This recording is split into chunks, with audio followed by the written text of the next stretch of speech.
जय हिंद दोस्तों। आज से हम लोग का शुरू होगा खान सर का क्लास नोट्स का इकोनॉमिक्स। एक मेरे कोई भाई थे, उनका 2-3 बार कमेंट आ चुका है कि सर इकोनॉमिक्स से चालू कीजिए, तो इकोनॉमिक्स भी चलेगा और साथ ही साथ खान सर का जो ज्योग्राफी चल रहा है वो भी चलेगा और खान सर का जो पॉकेट जीके है उसको हम पूरा कंप्लीट करेंगे, बट इसमें थोड़ा एक एक दिन गैप करके चला जाएगा। तो चलिए शुरू करते हैं लोग इकोनॉमिक्स का नोट्स। अर्थशास्त्र व अर्थव्यवस्था। अर्थशास्त्र व अर्थव्यवस्था, इसे 2 भागों में बांटा जा सकता है। पहला होता है सीमित संसाधन, सीमित संसाधन के आधार पर लिमिटेड रिसोर्स। दूसरा होता है असीमित इच्छाएं, अनलिमिटेड डिजायर, अनलिमिटेड डिजायर के आधार पर। संसाधनों का प्रबंधन, चयन व वितरण के आधार पर हमें 2 प्रकार का अध्ययन कर सकते हैं, 2 तरह के। तो पहला होता है सैद्धांतिक अध्ययन, प्रिंसिपल बेस्ड स्टडीज़ को अर्थशास्त्र कहते हैं। प्रिंसिपल बेस्ड स्टडीज़ को क्या कहते हैं? अर्थशास्त्र, इकोनॉमिक्स कहते हैं। और व्यवहारिक अध्ययन, एप्लीकेशन बेस्ड स्टडीज़ को हम अर्थव्यवस्था, इकोनॉमिक कहते हैं। अर्थशास्त्र, इकोनॉमिक्स।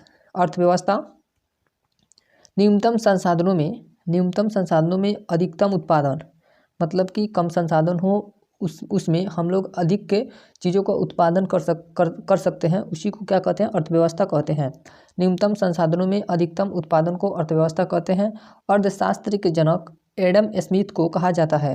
अर्थशास्त्र के जनक किसे कहा जाता है? तो एडम स्मिथ को कहा जाता है। उनकी पुस्तक वेल्थ ऑफ नेशन, जो कब प्रकाशित हुई थी? 1976 में प्रकाशित हुई थी। वेल्थ ऑफ नेशन किसकी पुस्तक है? तो एडम स्मिथ की पुस्तक है। उन्होंने कर सिद्धांत दिया। उन्होंने कौन सा सिद्धांत दिया था? तो कर का सिद्धांत दिया था। भारतीय अर्थशास्त्र के जनक विश्वेश्वरैया को कहते हैं, विश्वेश्वरैया को कहते हैं। इस लाइन को अंडरलाइन करेंगे लोग कि भारतीय अर्थशास्त्र के जनक किसे कहा जाता है? तो विश्वेश्वरैया को कहा जाता है। अर्थव्यवस्था के क्षेत्रफ, अर्थव्यवस्था में आय के माध्य को क्षेत्रफ कहते हैं। इन्हें 3 भागों में बांटे हैं। अर्थव्यवस्था के कितने क्षेत्रफ होते हैं? तो 3 प्रकार के क्षेत्रफ होते हैं। अर्थव्यवस्था के क्षेत्र कौन कौन से क्षेत्र होते हैं उसी को देखेंगे। आर्थिक क्रियाओं के आधार पर, पहला होता है आर्थिक क्रियाओं के आधार पर, on the basis of economics activities. दूसरा होता है कार्य के आधार पर। दूसरा क्या होता है? कार्य के आधार पर। तीसरा होता है स्वामित्व के आधार पर। तो हम लोग आर्थिक क्रियाओं के आधार पर, उसका स्वरूप के आधार पर 3 तरह के अर्थव्यवस्था होता है। तो पहला होता है प्राथमिक अर्थव्यवस्था, प्राथमिक क्षेत्र। उसके बाद होता है द्वितीयक क्षेत्र। उसके बाद होता है तृतीयक क्षेत्र, प्राइमरी, सेकेंडरी और टर्शियरी। कार्य के आधार पर इसमें शर्त होता है, जैसे कार्य के आधार पर 2 प्रकार के क्षेत्र होते हैं। तो पहला होता है संगठित क्षेत्र। इसमें जैसे सरकारी चीज़ें हो गई, जैसे कि स्कूल हो गया 9 बजे, उसमें टाइम टेबल रहता है, कब पढ़ाया जाएगा, कब छुट्टी होगा, उनका मंथली फिक्स होता है। दूसरा होता है असंगठित, इसमें कोई भी चीज़ फिक्स नहीं होता है, अनऑर्गेनाइज्ड सेक्टर होता है ये। जैसे दुकान हो गया, कब खुलेगा, कब नहीं खुलेगा, किस दिन बंद रहेगा, वो सब चीज़ें असंगठित क्षेत्र में आते हैं। उसके बाद होता है स्वामित्व के आधार पर। स्वामित्व, इसमें 4 क्षेत्र आते हैं। तो पहला होता है सार्वजनिक क्षेत्र, पब्लिक सेक्टर। दूसरा होता है निजी क्षेत्र, प्राइवेट सेक्टर। तीसरा होता है संयुक्त क्षेत्र, ज्वाइंट सेक्टर।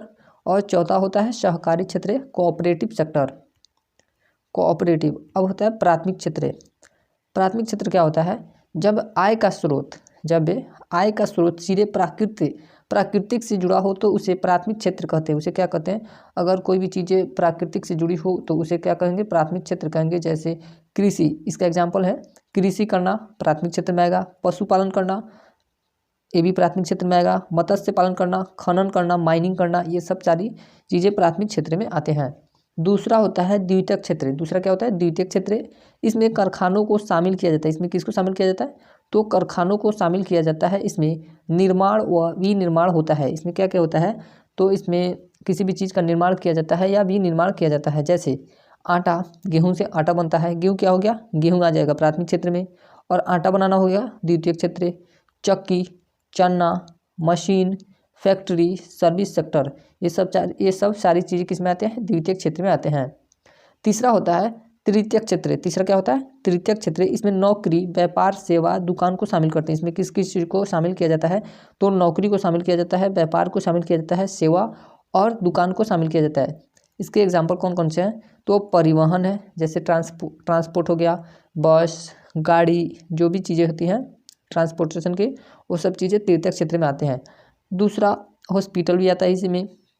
मतलब कि जो चीज़ सेवा करती है, जो चीज़ सेवा के तौर पर कार्य करती है उसे तृतीयक क्षेत्र में रखा जाता है। कोचिंग, नेता, खेल, कम्युनिकेशन, बैंक, शिक्षा, नौकरी इत्यादि ये सब चीज़ें तृतीयक क्षेत्र में आते हैं।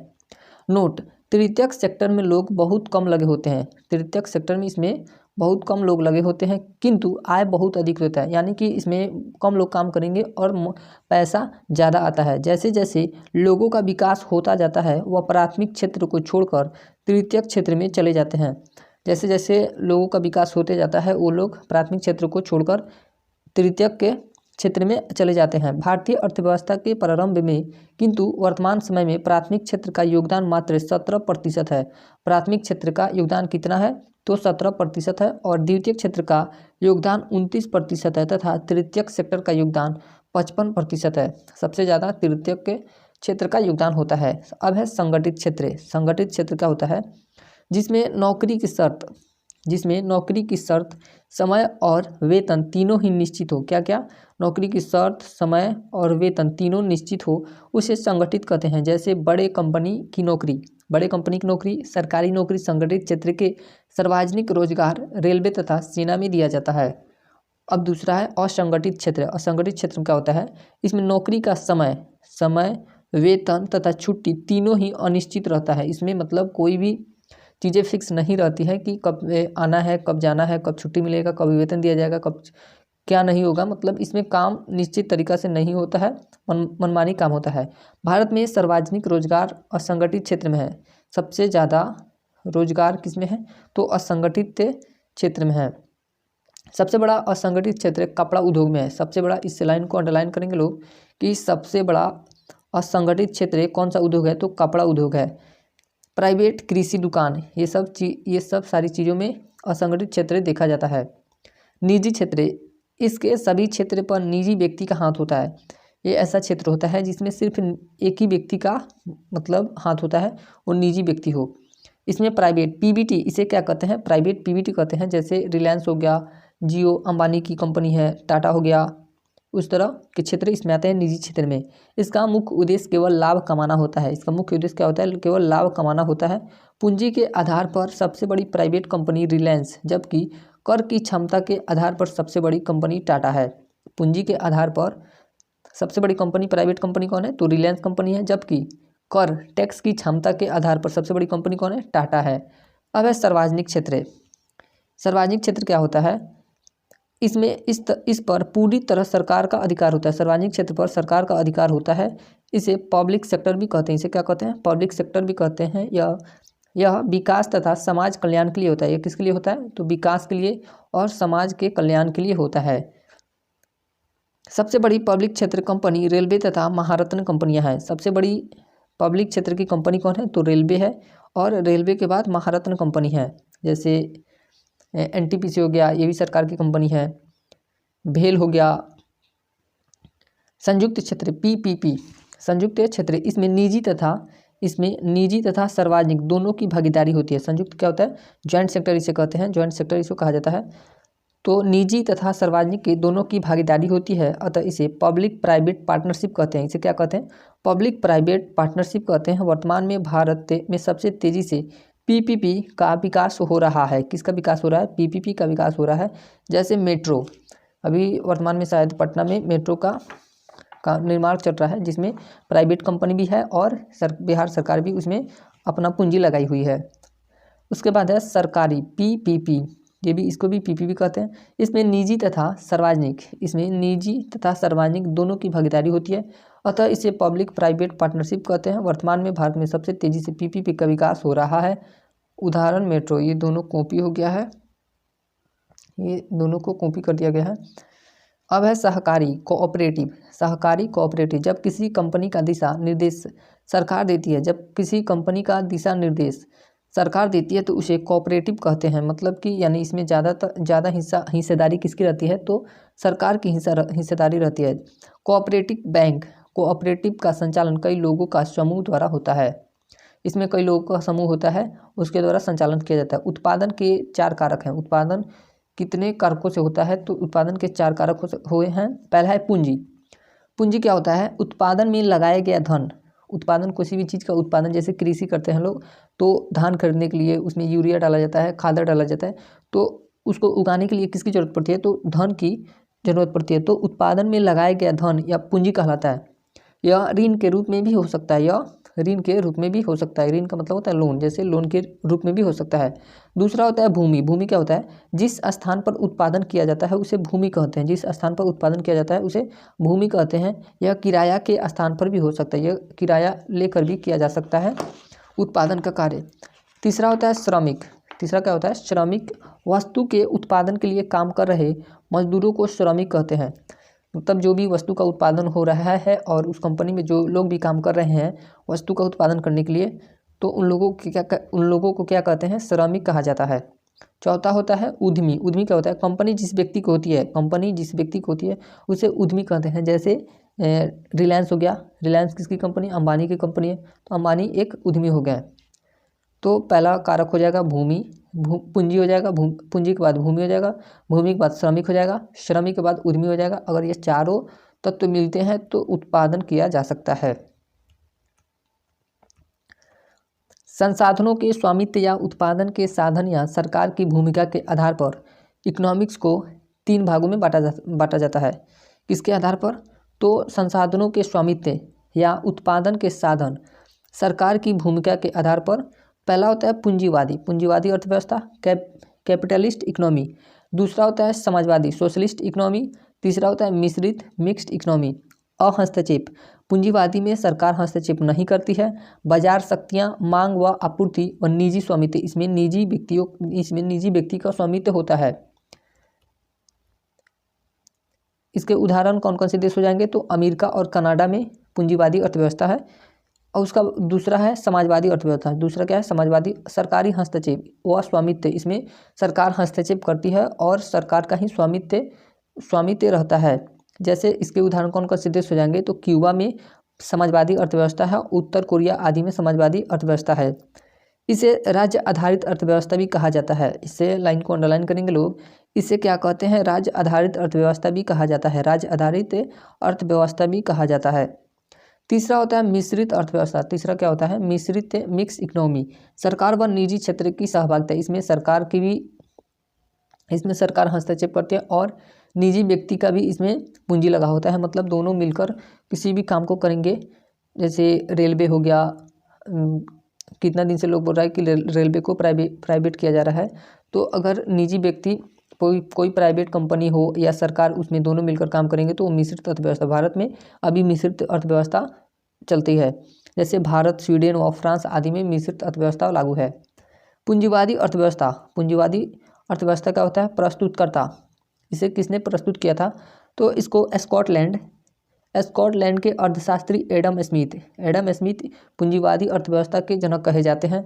इनका पुस्तक का नाम क्या था, द वेल्थ ऑफ नेशन, जो 1976 में प्रकाशित हुआ था। एडम स्मिथ की पुस्तक का नाम क्या है, तो द वेल्थ ऑफ नेशन इनकी पुस्तक का नाम है, जो 1776 ईस्वी में प्रकाशित हुई थी। अर्थव्यवस्था के जनक, इन्हें फादर ऑफ इकोनॉमी कहते हैं। किन्हें, एडम स्मिथ को फादर ऑफ इकोनॉमी भी कहा जाता है और पूंजीवादी अर्थव्यवस्था के पिता भी इन्हीं को कहा जाता है।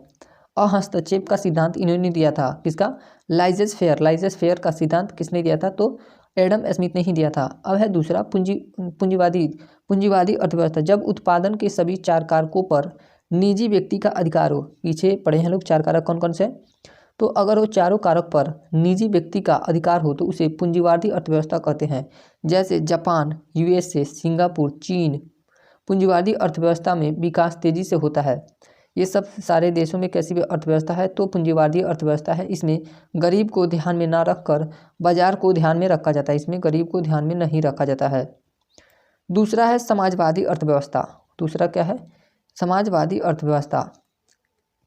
ये पूंजीवादी अर्थव्यवस्था के हम लोग विशेषता छोड़ दिए हैं तो पूंजीवादी अर्थव्यवस्था की विशेषता क्या है, तो प्रतिस्पर्धा इसमें ज़्यादा होती है। उद्देश्य अधिकतम लाभ कमाना इसमें होता है, मतलब ज़्यादा से ज़्यादा लाभ कमाया जा सके। आर्थिक स्वतंत्रता, इसमें आर्थिक स्वतंत्रता होती है। उपभोक्ता के पास विकल्प होते हैं, जैसे जो भी उपभोक्ता होगा उसके पास बहुत सारे विकल्प होंगे। आर्थिक समानता की इसमें बढ़ोतरी देखी जाती है। उसके बाद है समाजवादी अर्थव्यवस्था। प्रस्तुतकर्ता, समाजवादी अर्थव्यवस्था को किसने प्रस्तुत किया था, तो जर्मन दार्शनिक थे। जर्मन दार्शनिक कौन थे? Karl Marx. कार्ल मार्क्स ने इसे प्रस्तुत किया था, जो 1818 से लेकर 1883 ईस्वी तक। दास कैपिटल्स इन्हीं की पुस्तक है, कार्ल मार्क्स की, जो कब प्रकाशित हुई थी? तो 1867 ईस्वी में प्रकाशित हुई थी। और इसी पुस्तक में समाजवादी अर्थव्यवस्था का व्याख्या किया गया है। तो इसका हो जाएगा, समाजवादी अर्थव्यवस्था के पिता किसे कहते हैं? तो कार्ल मार्क्स को कहते हैं। प्रयोग सोवियत संघ 1917 में किया गया था और चीन में 1949 में समाजवादी अर्थव्यवस्था का प्रयोग किया गया था। उसके बाद है विशेषता। समाजवादी अर्थव्यवस्था की क्या क्या विशेषता है? तो उद्देश्य क्या है इसका? जन कल्याण करना, मतलब जनता की कल्याण करना। बाजार प्रतिस्पर्धाओं का अभाव रहता है, इसमें प्रतिस्पर्धा कम, कंपटीशन कम रहती है, क्योंकि सारी चीज़ें सरकार करती है। केंद्रीय आर्थिक नियोजन पर ध्यान दिया जाता है। बाजार कीमत के स्थान पर प्रशासकीय कीमत। बाजार कीमत के स्थान पर क्या होता है? जो सरकार कीमत तय करती है उसी के आधार पर इसमें सामान बिकते हैं। आर्थिक समानता भी देखा जाता है। समाजवादी अर्थव्यवस्था क्या होता है? जब उत्पादन के चार कारकों पर सरकार का अधिकार हो। किसका अधिकार हो? सरकार का अधिकार हो, तो उसे समाजवादी अर्थव्यवस्था कहते हैं। इस अर्थव्यवस्था में उत्पादन के साधनों पर सरकार का स्वामित्व होता है, इसमें निजी व्यक्तियों का स्वामित्व नहीं होता है, यानी कि निजी व्यक्तियों का अधिकार नहीं होता है। इस समाजवादी अर्थव्यवस्था में सिर्फ सरकार का अधिकार और स्वामित्व होता है। सरकार अर्थव्यवस्था या आर्थिक क्रियाएं, जैसे उत्पादन, आर्थिक क्रिया में क्या आ जाएगा? उत्पादन, उपभोग, वितरण व विनिमय को संचालित करती है। ये सब सारी चीज़ों को कौन संचालित करता है? तो सरकार संचालित करती है। जैसे समाजवादी अर्थव्यवस्था किस किस देश में लागू है? तो सोवियत संघ में है, वियतनाम में है, क्यूबा में है, उत्तर कोरिया आदि इत्यादि में समाजवादी अर्थव्यवस्था को देखा जाता है। तीसरा है मिश्रित अर्थव्यवस्था। तीसरा क्या है? मिश्रित अर्थव्यवस्था। इसको किसने प्रस्तुत किया था? तो ब्रिटिश अर्थशास्त्री, ये कौन थे? ब्रिटिश अर्थशास्त्री थे, जॉन मिनार्ड किन्स से बस से इनका नाम याद रखा जाता है, मिनार्ड किन्स ने ही इसे प्रस्तुत किया था। मिश्रित अर्थव्यवस्था के पिता भी इन्हीं को कहा जाता है, किन्स को कहा जाता है। पुस्तक the general theory of employment, interest and money, इनकी पुस्तक का नाम क्या था? The general theory of employment, interest and money. कारण 1929 की वैश्विक के महामंदी।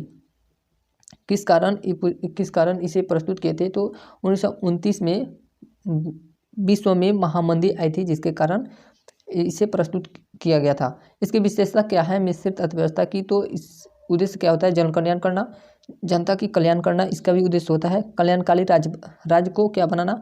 कल्याणकारी राज्य बनाना, आर्थिक नियोजन की स्थापना करना और सामाजिक न्याय की भी इसमें ध्यान रखा जाता है।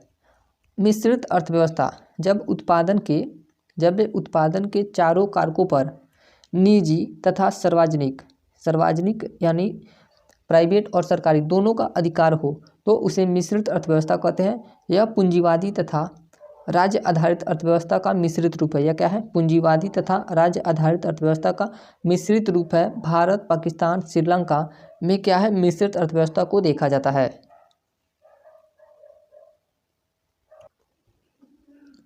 अब है द्वैध अर्थव्यवस्था। अब क्या है?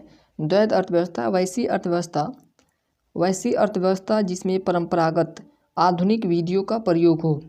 ये क्या कर रहा है कि जैसे हमारे जो पूर्वज थे वो लोग जो नीति फॉलो करते थे, उसी के तहत जो अर्थव्यवस्था चले और आधुनिक दोनों मिक्स करके चले, दोनों मिक्स करके विधियों का प्रयोग करे, तो उसे द्वैध अर्थव्यवस्था कहते हैं। जैसे परंपरागत चीज़ें में आज भी हम लोग देखते हैं, लोग कृषि में कि जो पहले के लोग जैसे करते थे लोग, उसी तरह आज भी कृषि किया जा रहा है। ना कोई साइंटिफिक तरीका अपनाया जाता है, ना ही कोई आधुनिक तरीका। तो द्वैध अर्थव्यवस्था खत्म हो गया। उसके बाद है समानांतर अर्थव्यवस्था। समानांतर अर्थव्यवस्था क्या है? काला धन अत्यधिक बढ़ जाने को समानांतर अर्थव्यवस्था कहते हैं। काला धन मतलब यानी जो भी जिस पैसे पे टैक्स नहीं दिया जाता है उसे काला धन कहते हैं। तो काला धन अत्यधिक बढ़ जाने को क्या कहते हैं? समानांतर अर्थव्यवस्था कहते हैं। इसमें मौद्रिक नीतियाँ कम प्रभावी होती हैं। इसमें मौद्रिक नीतियाँ क्या हो जाती हैं? कम प्रभावी हो जाती हैं। अब है काला धन। काला धन क्या होता है? वैसा धन जिस पर टैक्स नहीं दिया जाता है, वैसा धन जिस पर टैक्स नहीं दिया जाता है उसे काला धन कहते हैं। काला धन की जानकारी सरकार को नहीं रहती है। जैसे लोग पहले टोकन फंसा के बिजली चोरी करते थे, उस तरह का मतलब टैक्स नहीं देते थे, बिजली यूज करते थे फ्री में, मतलब टैक्स नहीं देते थे, उस तरह के पैसे को क्या कहेंगे? तो काला धन कहेंगे। मौद्रिक आय क्या होता है? किसी श्रम के बदले मिले धन को मौद्रिक के आय कहते हैं। किसी श्रम के बदले मतलब कोई मजदूर श्रम कर रहा है, उसके बदले उसे जो उसे पैसा मिलता है उसे क्या कहते हैं? मौद्रिक आय कहते हैं। अब है प्रयोज्य आय। प्रयोज्य आय, मौद्रिक आय में से टैक्स घटाने के बाद जो मजदूर को ये पैसा मिला है उसमें वो टैक्स देने के बाद घटाने के बाद बचे धन को प्रयोज्य आय कहते हैं। उसे क्या कहते हैं? प्रयोज्य आय कहते हैं। यह पूरी तरह वाइट मनी होता है। प्रयोज्य आय क्या होता है? पूरी तरह वाइट मनी होता है। अब है वास्तविक आय, रियल इनकम। वास्तविक आय, रियल इनकम। प्रयोज्य आय में से देनदारी तथा ऋण भार को घटा देने पर बचा हुआ धन वास्तविक आय कहलाता है। महंगाई बढ़ने पर वास्तविक आय घट जाता है। क्या होता है? महंगाई जब बढ़ता है तो वास्तविक आय घट जाता है। जैसे यहाँ पे क्वेश्चन है, नीतीश ने अनुराधा को 4,000 कर्ज लिए। अनुराधा से कितने कर्ज लिए थे? नीतीश ने 4,000 रुपये कर्ज लिया। यह नीतीश की आय का 1 लाख है। यह नीतीश की आय का यदि नीतीश की आय कितना है? 1 लाख रुपया है तथा नीतीश 30% टैक्स है। नीतीश पर कितना टैक्स है? तो 30% टैक्स है। 1 लाख रुपया आय है उसका और 30% टैक्स है। इसके सभी आय की गणना कीजिए। तो मौद्रिक आय इसका कितना हो गया? 1 लाख रुपया और टैक्स प्रयोज्य आय कितना हुआ? टैक्स दे दिया 30,000 रुपया, तो 1 लाख में से 30,000 चला गया तो 70,000 रुपया बचा। वास्तविक आय कितना हुआ? तो वास्तविक आय 4,000 रुपया कर्ज लिया था तो 70,000 में से 4,000 माइनस हो गया तो वास्तविक आय इसका 66,000 रुपया बचा।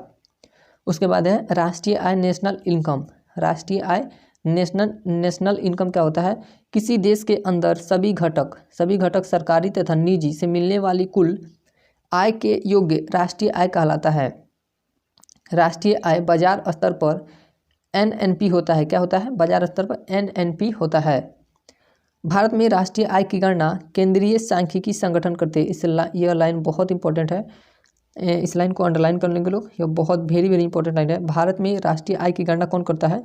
तो केंद्रीय सांख्यिकी संगठन करता है। इसकी स्थापना 1951 में हुई थी।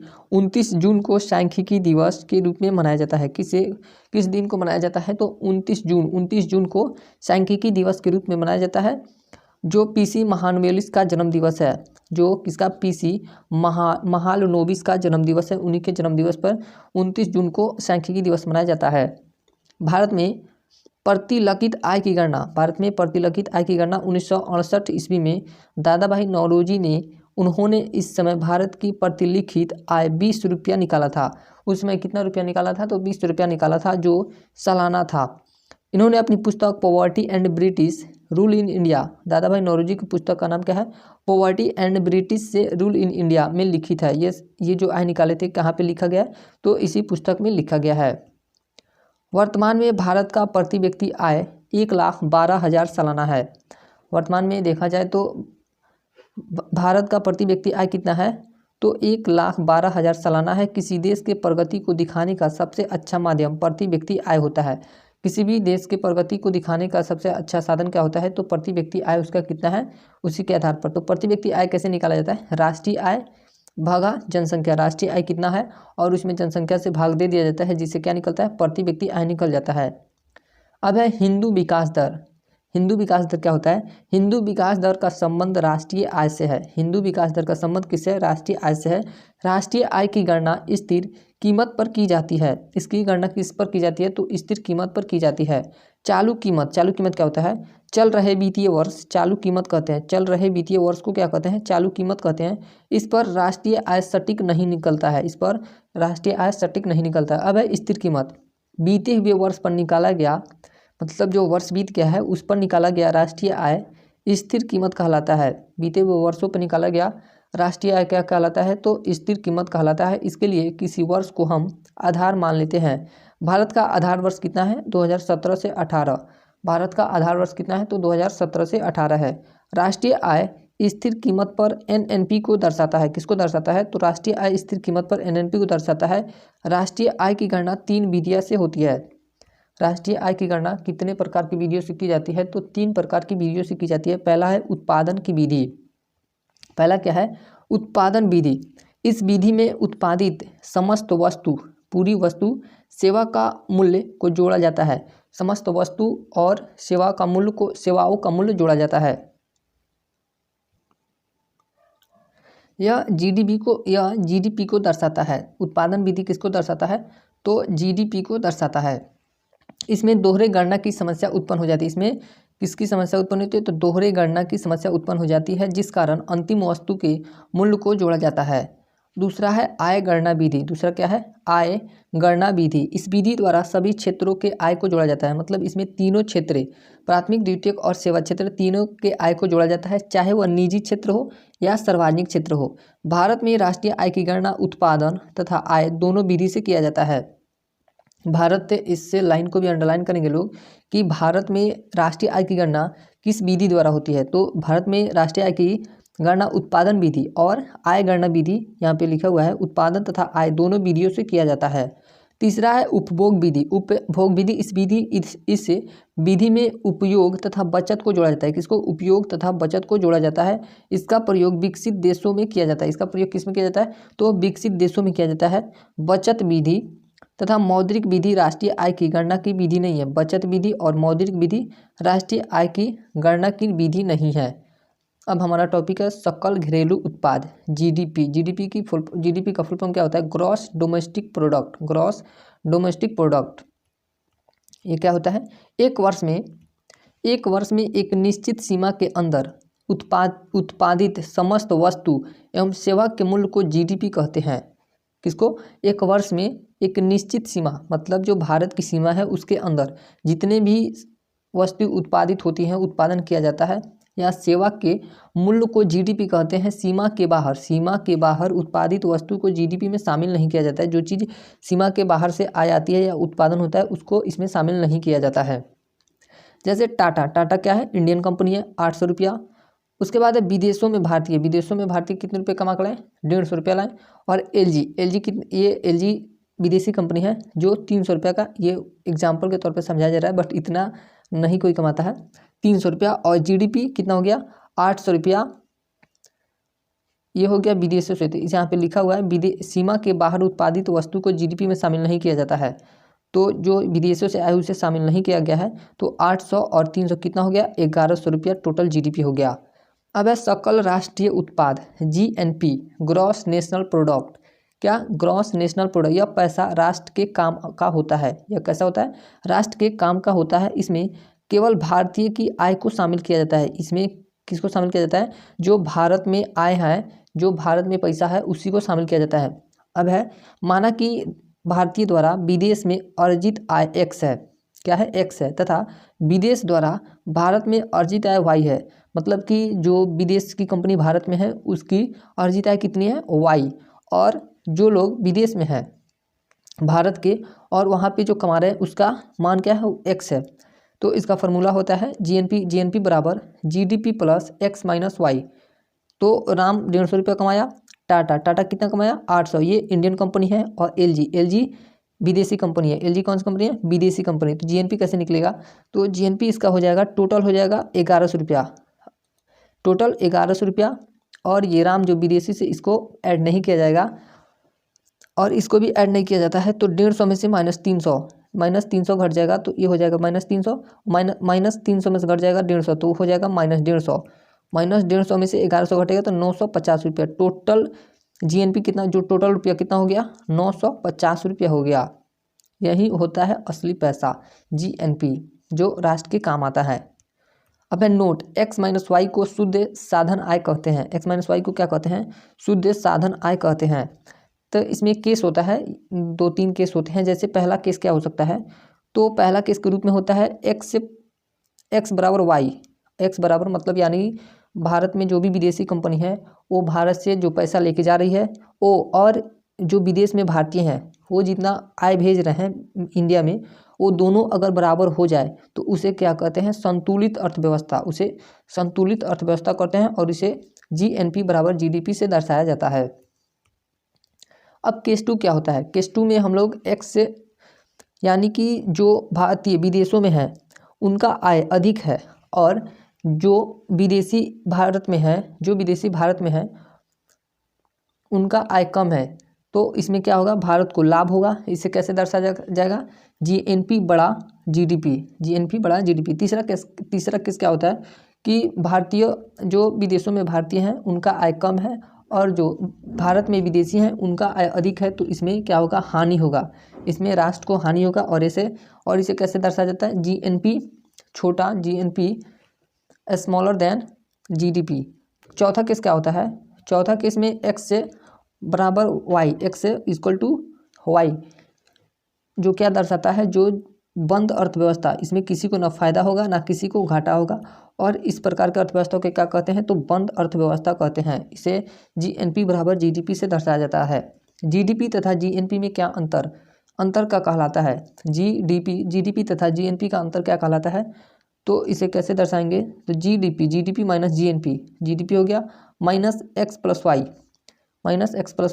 वाई माइनस एक्स शुद्ध साधन आय, अभी पीछे पढ़े लोग, शुद्ध साधन आय क्या होता है, अब होता है एनएनपी, शुद्ध राष्ट्रीय उत्पाद, शुद्ध राष्ट्रीय उत्पाद, एनएनपी नेट नेशनल प्रोडक्ट, यह देश का सबसे शुद्ध पैसा होता है, यह क्या होता है, एनएनपी, यह देश का सबसे शुद्ध पैसा होता है। जब जीएनपी में से मशीनी की टूट फूट या घिसावट पर आय खर्च को घटा देते हैं तो उसे एनएनपी मिलता है, उसे क्या हमको मिलता है, तो एनएनपी मिलता है। तो इसका फार्मूला होता है एनएनपी बराबर जीएनपी माइनस डी क्या होता है, मूल्यह्रास, यानी जो चीज़ें खर्च में आता है या टूट फूट हो जाए या घिसावट के तौर पे जो भी पैसे लगते हैं रिपेयरिंग वगैरह में, तो उसको डी से सूचित किया जाता है। तो इसको देख लेते हैं लोग कैसे होता है। जैसे यहाँ पे टाटा की कंपनी 800 रुपया, और जो विदेशी पैसा है 150 रुपया, और जो एलजी कंपनी विदेशी कंपनी भारत में कहाँ है वो 300 रुपया, और मूल्यह्रास कितना है 50 रुपया। तो जीडीपी कितना हो गया 1100, ये दोनों जुड़ जाता है, जीडीपी अभी पीछे पढ़े लो 1100 रुपया होगा, जीएनपी कितना हो गया 950 रुपया, और एनएनपी निकाला जाता है। एनएनपी कैसे निकाला जाएगा, तो 950 माइनस डी, तो 50 रुपये ये, और ये 950 रुपया माइनस कितना हो गया, यहाँ पे 50 नहीं होगा, यहाँ पे हो जाएगा आपका 900 रुपया, टोटल कितना आय हो गया 900 रुपया, ये सबसे शुद्ध पैसा 900 रुपया राष्ट्र के हित के काम में आएगा। जीएनपी तथा एनएनपी का अंतर क्या होता है, अब अगला क्वेश्चन है जीएनपी तथा एनएनपी का अंतर क्या होता है, तो इसका आंसर है GNP minus NNP, GNP minus D, GNP minus GNP plus D, ये माइनस माइनस प्लस हो जाएगा तो ये डी हो जाता है प्लस। डी किसको दर्शाता है, तो मूल्यह्रास को दर्शाता है। किसी देश के जीवन स्तर को दर्शाने का सबसे अच्छा माध्य प्रति व्यक्ति आय होता है, क्या होता है, माध्य प्रति व्यक्ति आय होता है। किसी भी देश के जीवन की स्तर को दर्शाने का सबसे अच्छा माध्य प्रति व्यक्ति आय होता है। किसी देश के प्रगति को दर्शाने का सबसे अच्छा माध्यम क्या होता है, जीडीपी होता है। किसी देश के प्रगति को दर्शाने का सबसे अच्छा साधन क्या हो सकता है, तो जीडीपी होता है। मूल्य के आधार पर भारत की जीडीपी 6ठे स्थान पर है। इस लाइन को भी अंडरलाइन करेंगे लोग, मूल्य के आधार पर भारत की जीडीपी किस स्थान पर है, तो 6ठे स्थान पर है, और पहले स्थान पर किसका है, तो अमेरिका, पहले स्थान पर अमेरिका है। क्रय शक्ति सामर्थ्य PPP, purchasing power parity, PP के आधार पर भारत की अर्थव्यवस्था तीसरे स्थान पर है। पीपी के आधार पर भारत की अर्थव्यवस्था कितने स्थान पर है, तो तीसरे स्थान पर है। प्रथम और दूसरे स्थान पर चीन, प्रथम स्थान पर चीन और दूसरे स्थान पर अमेरिका है। ये जो टॉपिक है सकल घरेलू उत्पाद जीडीपी, इसको हम लोग पीछे पढ़ चुके हैं लोग, अभी पढ़े हैं लोग। टाटा एलजी जीडीपी कितना होता है 1100 रुपया, सकल घरेलू जीएनपी भी पढ़ चुके हैं लोग, यहाँ पे 950 रुपया जीएनपी आया है। उसके बाद ये 2 बार पीडीएफ में टाइप हो गया है।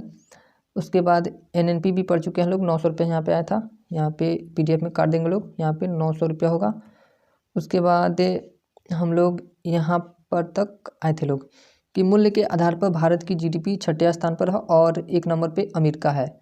उसके बाद कौन है, किसी वस्तु का मूल्य उसके उत्पादन लागत फैक्टर कोस्ट पर निर्भर करता है। यानी कि कोई भी वस्तु का निर्माण हो रहा है, उसका लागत किस चीज़ पे निर्भर करता है, तो जो उसमें पैसा खर्च हुआ है बनाने में, उस चीज़ पे उसका प्राइस निर्धारित किया जाता है। उसी को क्या कहा जाता है, फैक्टर कोस्ट कहा जाता है। कोई भी वस्तु अपने फैक्टर कोस्ट पर बनी रहती है, मतलब एक पेन बन रहा है तो उसमें कितना रुपया लगा है, उसी को क्या बोला जाता है, फैक्टर कोस्ट बोला जाता है। प्राइस कितना होता है, फैक्टर कोस्ट पे निर्धारित किया जाता है। और एमआरपी कैसे निर्धारित होता है, मतलब एमआरपी का मतलब हो गया कि जो मार्केट में आया और उस प्राइस पे बिक रहा है, उसको एमआरपी कहा जाता है। तो ये किस पे आधारित होता है, तो फैक्टर कॉस्ट प्लस टैक्स, इस पे टैक्स भी इंक्लूड रहता है। एमआरपी पे सरकार द्वारा लगाए गए टैक्स भी इंक्लूड रहता है, जिसे हम एमआरपी कहते हैं। GDP at market price, GDP market price पे कैसे निकाला जाता है, जीडीपी हमेशा मार्केट प्राइस पर ही निकलता है। जीडीपी किस पे निकलता है, तो हमेशा मार्केट प्राइस पर ही निकलता है। जीडीपी मार्केट प्राइस, जो प्राइस हमें मिलता है उसमें सरकार टैक्स जोड़कर महंगा कर दिया जाता है। जो प्राइस हमें मिलता है उसमें सरकार द्वारा टैक्स को जोड़कर महंगा कर दिया जाता है या सब्सिडी जोड़कर सस्ता कर दिया जाता है। जैसे अभी हम लोग का सिलेंडर पे सब्सिडी है, पहले 700 रुपये मिलता था, आज भी 700 रुपया है, जबकि 1000 में उठाते हैं लोग या 900 रुपये में उठाते हैं लोग, उसमें 250 रुपया सब्सिडी आ जाता है। उसके बाद है जीडीपी, जीडीपी कैसे निकाला जाता है मार्केट प्राइस पे, तो GDP factor cost plus tax या minus subsidy, GDP market price पे ऐसे निकलता है। जीडीपी एट फैक्टर कॉस्ट, अब है GDP at factor cost, real में जब जीडीपी की गणना होनी चाहिए वह फैक्टर कॉस्ट पर ही होनी चाहिए। रियल में जब जीडीपी की गणना होनी चाहिए तो किस पर होनी चाहिए, फैक्टर कॉस्ट पे ही होनी चाहिए। जीडीपी फैक्टर कॉस्ट पर कैसे निकाला जाता है, तो जीडीपी मार्केट प्राइस में से माइनस टैक्स को घटाया जाता है और सब्सिडी को बढ़ाया जाता है। हम जो जीडीपी निकालते हैं एक्चुअल में वह नॉमिनल जीडीपी ना होकर रियल जीडीपी होता है। वह क्या होता है, रियल जीडीपी होता है, जो किसी ना किसी बेस ईयर पर निर्भर करता है। हम जो जीडीपी निकालते हैं वो एक्चुअल में किस पे होता है, नॉमिनल जीडीपी पर ना होके रियल जीडीपी होता है। रियल जीडीपी पे आधारित होता है, जो किसी ना किसी बेस ईयर पे निर्भर करता है। नॉमिनल जीडीपी क्या होता है, तो नॉमिनल जीडीपी देखते हैं लोग, इसमें उत्पादित वस्तु का चालू वर्ष के मूल्य पर निकाला जाता है। इसमें उत्पादित वस्तु का चालू वर्ष के मूल्य पर निकाला जाता है। जब एक वर्ष में उत्पादित वस्तुओं और सेवाओं के मूल्यों की गणना बाजार मूल्य चालू कीमतों पर की जाती है। नॉमिनल जीडीपी हमेशा अधिक होती है, क्या होती है, नॉमिनल जीडीपी हमेशा अधिक होती है रियल जीडीपी से, क्योंकि इसमें मुद्रास्फीति भी जुड़ी होती है। इसमें क्या होता है, मुद्रा इन्फ्लेशन भी जुड़ा होता है। नॉमिनल जीडीपी में प्रोडक्शन वैल्यू नहीं देखा जाता है। इसमें क्या नहीं देखा जाता है, तो प्रोडक्शन वैल्यू नहीं देखा जाता है। नॉमिनल जीडीपी उस साल के प्राइस पर निकाला जाता है जिस साल की जीडीपी को निकाल रहे हैं। तो इसको देखते हैं लोग कैसे निकलता है। जैसे यहाँ पे देख रहे हैं लोग, पेंसिल 2011 पर पेंसिल का दाम कितना, 5 रुपया, और उत्पादन कितना हुआ, 20 पेंसिल, तो इसका प्राइस कितना हो गया, 100 रुपया हो गया। उसके बाद है 2012, इसमें प्राइस कितना हुआ, 6 रुपया उत्पादन। इसमें प्रोडक्शन घट रहा है, इसमें क्या हो रहा है, प्रोडक्शन घट रहा है, 19 छक 114, इसमें प्राइस कितना हुआ, टोटल नॉमिनल जीडीपी 114। उसके बाद 2020 में 7 और 18 126 नॉमिनल जीडीपी टोटल। उसके बाद है 2021 में 160। उसके बाद है 2022 में 2010 रियल जीडीपी। इसमें समझ में आएगा नॉमिनल जीडीपी क्या होता है। रियल जीडीपी जब एक वर्ष में उत्पादित वस्तुओं और सेवाओं के मूल्यों की गणना आधार वर्ष के मूल्य स्थिर कीमतों पर की जाती है। रियल जीडीपी आधार वर्ष के मूल्य स्थिर कीमतों पर की जाती है। इसके आंकड़े विश्वसनीय माने जाते हैं क्योंकि इसमें अर्थव्यवस्था की सही एवं अधिक वास्तविक स्थिति स्पष्ट होती है। जब हम रियल जीडीपी को निकालते हैं तो प्राइस हम आधार वर्ष का लेते हैं और प्रोडक्शन चालू वर्ष का लेते हैं। इसमें प्रोडक्शन किस आधार पर लिया जाता है, तो चालू वर्ष का लिया जाता है, और प्राइस किस पे आधार पे, तो आधार वर्ष पे लिया जाता है। 2011 में 5 पेंसिल और प्रोडक्शन 20, कितना हुआ, नॉमिनल जीडीपी 100 रुपया और रियल जीडीपी 100 रुपया, ये संतुलित है। उसके बाद है 2012 में 14 रुपया हो गया नॉमिनल जीडीपी, और रियल जीडीपी क्या हो रहा है, घट रहा है, यहाँ पे 95 रुपया हो गया रियल जीडीपी। उसके बाद है 2020 में 126 रुपया नॉमिनल जीडीपी है और 90 रुपया रियल जीडीपी, इसमें भी जीडीपी घट रहा है। उसके बाद 2021 में 160 रुपया है और रियल जीडीपी कितना हो गया, 75 रुपये हो गया। इसमें जीडीपी बढ़ता है और इसमें जीडीपी क्या होता है, घटता है। बेस ईयर कितना होता है, आज हम लोग का इंडिया में बेस ईयर 2011 और 12 है। इसको रियल जीडीपी निकालने के लिए बेस ईयर कितना होता है, तो 2011 से 2012 तक है। जीडीपी डिफ्लेक्टर, इसका नियम है, कैसे फार्मूला से निकाला जाता है। जीडीपी डिफ्लेक्टर को नॉमिनल जीडीपी में भाग दिया जाता है रियल जीडीपी से और गुना किया जाता है 100 से। अब है परचेजिंग पावर पैरिटी, क्रय शक्ति सामर्थ्य। यह अंतर्राष्ट्रीय विनिमय का एक सिद्धांत है। यह किसका, अंतर्राष्ट्रीय इंटरनेशनल विनिमय का एक सिद्धांत है। यह देशों के बीच वस्तु या सेवा की कीमत में मौजूद अंतर है। क्या है? वस्तु या सेवा की कीमत में मौजूद अंतर है। किसी देश की अर्थव्यवस्था के आकार का पता लगाया जा सकता है। किसके आधार पर? तो इसी के आधार पर, क्रय शक्ति सामर्थ्य के आधार पर किसी भी देश की अर्थव्यवस्था के आकार का पता लगाया जा सकता है। पीपीपी के माध्यम से यह पता लगाया जाता है कि दो देशों के बीच मुद्रा की क्रय शक्ति में कितना अंतर है और या फिर क्षमता मौजूद है। पीपीपी के आधार पर भारत की अर्थव्यवस्था तीसरे स्थान पर है। पीपी के आधार पर, ये लाइन छूट गया, सॉरी। पीपीपी द्वारा मुद्रा विनिमय दर को तय किया जाता है। किसको तय किया जाता है? तो मुद्रा विनिमय दर को तय किया जाता है किसके? पीपीपी के माध्यम से। पीपी के आधार पर भारत की अर्थव्यवस्था तीसरे स्थान पर है। प्रथम और दूसरे स्थान पर चीन है। प्रथम स्थान पर चीन और दूसरे स्थान पर अमेरिका है। भारत का पीपीपी और अमेरिका के पीपीपी में 17 गुना का अंतर है। कितना? 17 गुना का अंतर है। इंडिया यूएसए कुने 17। यहाँ पे भी फार्मूला ही दिया गया, purchasing power parity formula. Cost of good in currency, पहला करेंसी। उसके बाद है दूसरा करेंसी, ये डॉलर में, पहला डॉलर मापा जाता है, दूसरा कॉस्ट ऑफ गुड इन, यहाँ पे ये मल्टीप्लाई है, मल्टीप्लाई इन करेंसी 2। अब क्या है? गरीबी। और टॉपिक हम लोग का गरीबी। अब टॉपिक है गरीबी या प्रोवर्टी। गरीबी उन वस्तुओं की पर्याप्त आपूर्ति का अभाव है। गरीबी क्या है? गरीबी उन वस्तु की पर्याप्त आपूर्ति का अभाव है जो व्यक्ति तथा उसके परिवार के स्वास्थ्य और कुशलता को बनाए रखने में आवश्यक है। गरीब वह 5 मूलभूत चीज़ों में से एक या एक से अधिक की कमी हो जाती है। गरीबी क्या होती है? तो गरीबी जो ये 5 चीज़ें हैं उसमें से कोई भी एक चीज़ कमी हो जाती है तो उसे व्यक्ति को गरीब कहा जाता है। तो पहला चीज़ क्या है? भोजन, दूसरा है वस्त्र, तीसरा है आवास, चौथा है शिक्षा और पांचवा है चिकित्सा। वर्ल्ड डेवलपमेंट रिपोर्ट के अनुसार, ये संस्था है वर्ल्ड डेवलपमेंट रिपोर्ट के अनुसार, गरीबी निम्नतम जीवन यापन स्तर करने की असमर्थता है, यानी जब निम्नतम जीवन यापन स्तर भी प्राप्त नहीं किया जा सकता है। विश्व बैंक के अनुसार वह व्यक्ति जिसकी प्रतिदिन आय $2 से कम है वह गरीब है। कितना? विश्व बैंक के अनुसार $2 से कम है तो वह व्यक्ति क्या है? गरीब है। तो $2 का इंडियन रुपये हो गया लगभग 160 रुपया। बीएम और एनरथ फार्मूला ये कब दिया गया था? तो 1971 में दिया गया था। ग्रामीण और शहरी दोनों क्षेत्रों में प्रतिदिन 2400 कैलोरी प्राप्त करने के लिए आवश्यक धनराशि। ये केमिस्ट्री में हम लोग पढ़ेंगे लोग, कैलोरी क्या होता है।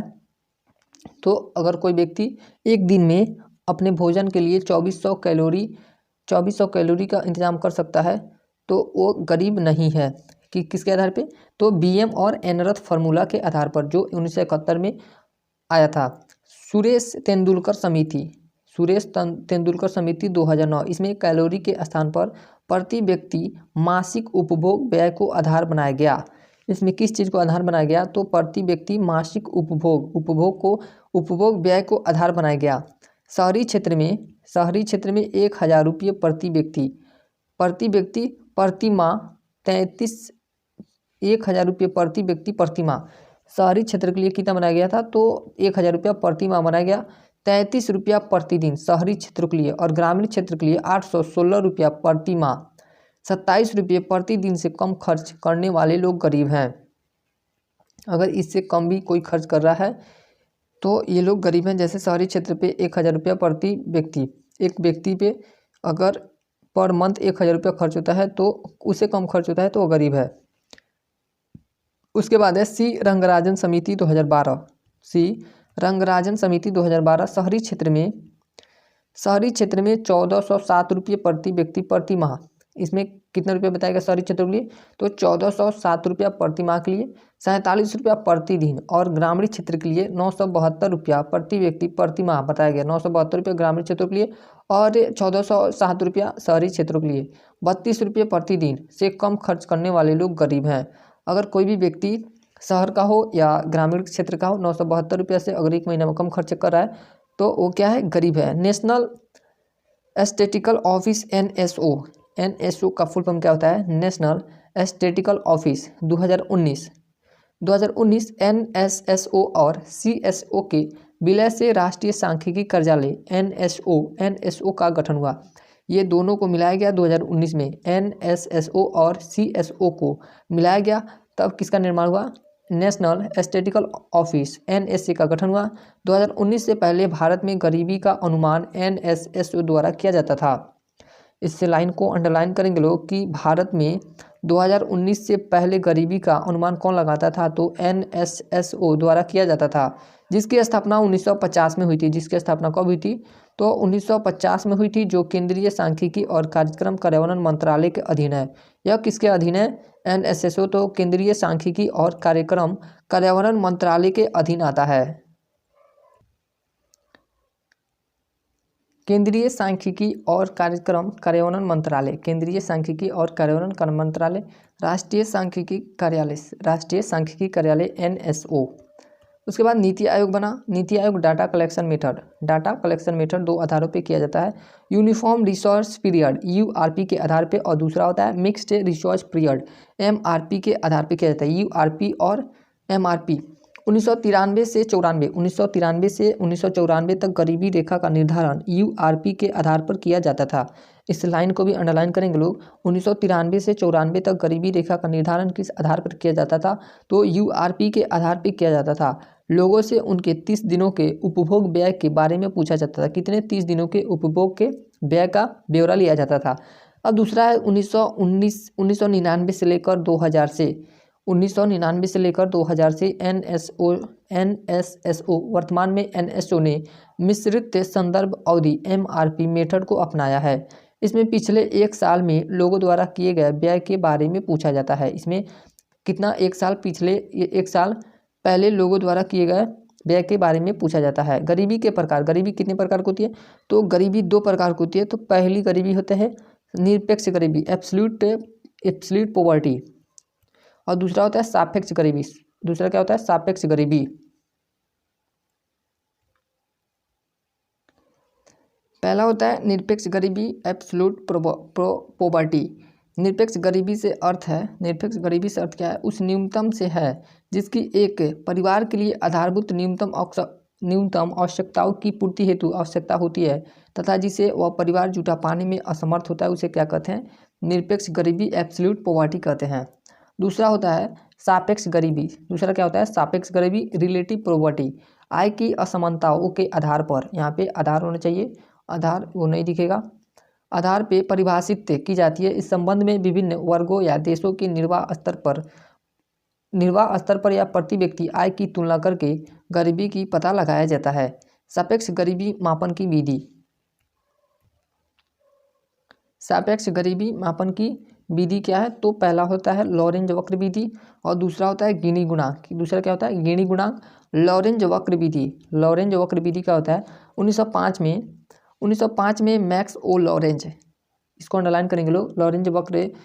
लॉरेंज वक्र विधि को किसने विकसित किया था, तो 1905 में। कब, 1905 में मैक्स ओ लॉरेंज ने विकसित किया था। किसी देश के लोगों के बीच आय की विषमता को ज्ञात करते हैं। किसी देश के लोगों के बीच आय की विषमता को ज्ञात किया जाता है किसके द्वारा, लॉरेंज वक्र विधि। इसमें ऐसे क्वेश्चन पूछा जाता है कि लॉरेंज वक्र विधि किससे संबंधित है, तो ऑप्शन में गरीबी रहता है, आय रहता है, तो इसका सही आंसर हो जाएगा गरीबी से यह संबंधित है। लॉरेंज वक्र विधि, इससे वक्र का प्रत्येक बिंदु उन व्यक्तियों को प्रदर्शित करता है जो एक निश्चित आय के स्तर के नीचे जीवन व्यतीत कर रहे होते हैं। तो लॉरेंज वक्र विधि क्या है, तो ये जो लॉरेंज वक्र विधि की लाइन है, इस लाइन को यहाँ पे होना चाहिए लाइन ऑफ इक्वलिटी। अगर यहाँ पे आएगा तो सारे व्यक्ति गरीबी रेखा से ऊपर उठ चुके होंगे, लेकिन ये जो लाइन नीचे गया है इसे लॉरेंज वक्र विधि कहा जाता है। अब है गिनी गुणांक। 1912 में इटालियन सांख्यिकीविद कोराडो गिनी, कौन थे, कोराडो गिनी ने इसको विकसित किया था, गिनी गुणांक को। यह आय में वितरण की विषमता को मापने का सबसे प्रचलित विधि है। इस लाइन को अंडरलाइन करेंगे, यह आय में वितरण की विषमता को मापने की सबसे प्रचलित विधि है। आय के प्रत्येक युग्म के बीच आय अंतर की माप करता है। आय के प्रत्येक युग्म के बीच आय अंतर की माप कौन करता है, तो गिनी गुणांक करता है। गिनी गुणांक, यहाँ पे भी उसी तरह क्वेश्चन पूछा जाता है कि गिनी गुणांक किस चीज़ से संबंधित है, तो गरीबी रहेगा, बेरोजगारी रहेगा, आय रहेगा, इस तरह। तो ये भी गिनी गुणांक गरीबी से संबंधित है। छायांकित क्षेत्रफल, इसका फॉर्मूला होता है छायांकित क्षेत्रफल समता रेखा के नीचे का संपूर्ण क्षेत्रफल।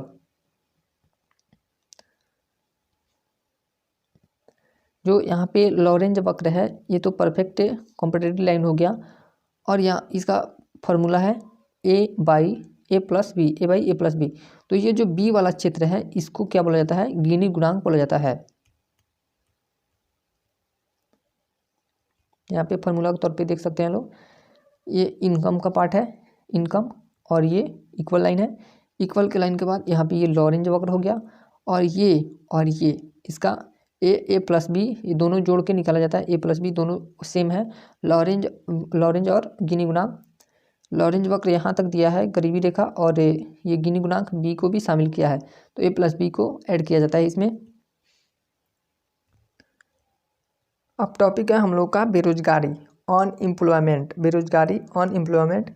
बेरोजगारी वह आर्थिक स्थिति है, वह बेरोजगारी क्या है, वह आर्थिक स्थिति है जिसमें व्यक्ति को समय पर उसके योग्यता अनुसार उचित मूल्य पर रोजगार नहीं मिलता है। बेरोजगारी के कई स्वरूप होते हैं। बेरोजगारी क्या है, जिसमें व्यक्ति को समय पर उसके योग्यता के अनुसार उचित मूल्य पर रोजगार नहीं मिलता है। रोजगार तो मिलता है बट उचित मूल्यों पर रोजगार नहीं मिलता है, जिसे बेरोजगारी कहते हैं। तो पहला है संरचनात्मक बेरोजगारी। संरचनात्मक बेरोजगारी क्या होता है, जब मांग में परिवर्तन हो, जब क्या हो, मांग में परिवर्तन हो और मांग में स्ट्रक्चरल अनएम्प्लॉयमेंट की कमी हो जाए तो इससे उत्पन्न बेरोजगारी को संरचनात्मक बेरोजगारी कहते हैं। जब मांग में परिवर्तन हो और मांग में स्ट्रक्चरल अनएम्प्लॉयमेंट कमी हो जाए तो इससे उत्पन्न बेरोजगारी को क्या कहते हैं, संरचनात्मक बेरोजगारी कहते हैं। यह दीर्घकालीन होता है। यह कैसा होता है, दीर्घकालीन। यही इंपॉर्टेंट है कि संरचनात्मक बेरोजगारी कैसा होता है, दीर्घकालीन होता है। अस्फीति धन की कमी के कारण यह संचालक या ढांचागत बेरोजगारी उत्पन्न होती है। धन की कमी के कारण संरचनात्मक या ढांचागत बेरोजगारी उत्पन्न होती है। भारत में सबसे ज़्यादा संरचनात्मक बेरोजगारी पाई जाती है। इसको भी अंडरलाइन करेंगे लोग कि भारत में सबसे ज़्यादा कौन सी बेरोजगारी पाई जाती है, तो संरचनात्मक बेरोजगारी पाई जाती है। उसके बाद है चक्रीय बेरोजगारी। चक्रीय बेरोजगारी क्या होता है, तो चक्रीय जब मांग पूरी तरह समाप्त हो, मतलब कि डिमांड नहीं हो, मांग पूरी तरह समाप्त हो जाए, अर्थात समग्र मांग के अभाव फैक्ट्री बढ़ जाए, उससे जुड़े सभी लोग बेरोजगार होते हैं। उससे सभी लोग क्या होते हैं, इसका मतलब ये हो गया चक्रीय बेरोजगारी की कोई कंपनी है उसमें सिर्फ सीजन वाइज काम होता है और बाद में वो कंपनी बंद नहीं, मतलब दूसरे सीजन में उसमें काम नहीं हो पाता है, और उससे जो लोग, जितने लोग जुड़े होते हैं वो क्या होते हैं, बेरोजगार हो जाते हैं। फिर सीजन आता है तो जैसे नोकिया क्या है, फैक्ट्री, परिवहन, डीलर, डिस्ट्रीब्यूटर, होलसेलर, रिटेलर, उपभोक्ता, इतना लोग के पास ये सब क्या है, ये लोग इतने चरणों के पास करके इतने चरणों में मोबाइल उपभोक्ता के पास आता है। पहले डिस्ट्रीब्यूट होता है, उसके बाद होलसेलर के पास आता है, उसके बाद रिटेलर के पास आता है, उसके बाद उपभोक्ता। अब क्या है, घर्षणात्मक बेरोजगारी क्या होता है, जब तकनीकी विकास होता है तो पुराने तकनीक के लोग तब तक के लिए बेरोजगार हो जाते हैं जब तक कि वे नई तकनीक नहीं सीख जाते हैं। अर्थात नई नौकरी को खोजने के दौरान हुई बेरोजगारी घर्षणात्मक होती है या अल्पकालीन होती है। घर्षणात्मक बेरोजगारी कैसी होती है, अल्पकालीन होती है या भारत के शहरी क्षेत्रों में देखी जाती है। इस लाइन को अंडरलाइन करेंगे लोग कि भारत के शहरी क्षेत्रों में कौन सी बेरोजगारी देखी जाती है, तो अल्पकालीन और घर्षणात्मक के बेरोजगारी देखे जाते हैं। घर्षणात्मक के बेरोजगारी देखी जाती है कहाँ पे, शहरों क्षेत्र में। इसका मतलब क्या हुआ कि अगर तकनीकी का विकास हो रहा है, साइंस डेवलप हो रहा है, और जो पुराने लोग हैं परंपरागत तरीक़ों से जी रहे हैं, साइंस पे भरोसा नहीं कर रहे हैं, वो लोग बेरोजगार हो जाते हैं। और जो लोग नई पीढ़ी के हैं, जो तकनीक जानते हैं, जैसे आजकल के छोटे छोटे बच्चे मोबाइल चलाना जानते हैं, लेकिन वहीं दादा चाहे पापा लोग हैं वो लोग मोबाइल चलाना नहीं जानते हैं लोग, तो क्या है, अगर उन लोग को कंपनी में भेजा जाएगा या कोई भी तकनीकी काम में भेजा जाएगा तो वो बेरोजगार हो जाएंगे। उसके बाद है छिपी बेरोजगारी, अदृश्य या परछंद बेरोजगारी। वह बेरोजगारी जिसमें मजदूर काम पर लगा हुआ हो तो दिखता है किंतु उसकी सीमांत उत्पादकता शून्य होती है, अर्थात उसे नौकरी से हटा दिया जाए तो उत्पादन में कोई प्रभाव नहीं पड़ता है। कृषि क्षेत्र में यह बेरोजगारी देखी जाती है। छिपी बेरोजगारी किस में देखी जाती है, तो कृषि क्षेत्रों में देखी जाती है। जैसे कि धान का कटनी होता है, उसमें 2 लोग अगर धान काटें तो बहुत धान काट सकता है, लेकिन एक कट्ठा या 2 कट्ठा का खेत में कितना लोग धान काटता है, तो 4 आदमी, 5 आदमी, 6 आदमी, मतलब कि धीरे धीरे काट रहा है। अगर वो नहीं रहेगा तो भी काट सकता है लोग, अगर रहेगा तो भी काटेगा। इसी को क्या कहते हैं? छिपी बेरोजगारी कहा जाता है। अब है मौसमी बेरोजगारी। मौसमी बेरोजगारी क्या होता है? वैसी बेरोजगारी जो किसी खास मौसम में आती है, मौसमी बेरोजगारी कहलाती है। वैसी बेरोजगारी जो किसी खास मौसम में आती है उसे मौसमी बेरोजगारी कहते हैं। जैसे कटाई के बाद किसान ठंडी में जूस, जैसे धान की कटाई हो जाती है उसके बाद कोई काम नहीं होता है तो किसान लोग क्या करते हैं? तो जूस, गन्ने के जूस बेचते हैं लोग। ये क्या होता है? मौसमी बेरोजगारी होता है। शिक्षित बेरोजगारी। अब है शिक्षित बेरोजगारी, जब किसी व्यक्ति को उसके योग्यता के आधार पर, किसके योग्यता के आधार पर रोजगार नहीं मिलता है, योग्यता के आधार पर रोजगार नहीं मिलता है तो उसे शिक्षित बेरोजगारी कहते हैं। इसमें मजदूर अपनी कुल क्षमता से कार्य नहीं करता है। इसमें क्या होता है कि मजदूर अपनी कुल क्षमता से कार्य नहीं करता है। तो आज यहीं तक रहने दे रहे हैं लोग। तो अगर आप लोग को वीडियो अच्छी लगे तो लाइक करें, कमेंट करें और ज़्यादा से ज़्यादा दोस्तों शेयर करें, क्योंकि अगर ज़्यादा सब्सक्राइबर होंगे तो हमें भी मोटिवेशन मिलेगा। आप लोग को और कोई बुक्स चाहिए और किसी बुक्स का PDF है तो आप टेलीग्राम पे ज्वाइन कर लें और व्हाट्सएप ग्रुप है उस पर ज्वाइन कर लें। और दूसरा का नया बुक का रीडिंग चाहिए या समझने में दिक्कत हो आप पे कमेंट करके आप हमसे बोल सकते हैं। Okay, thank you.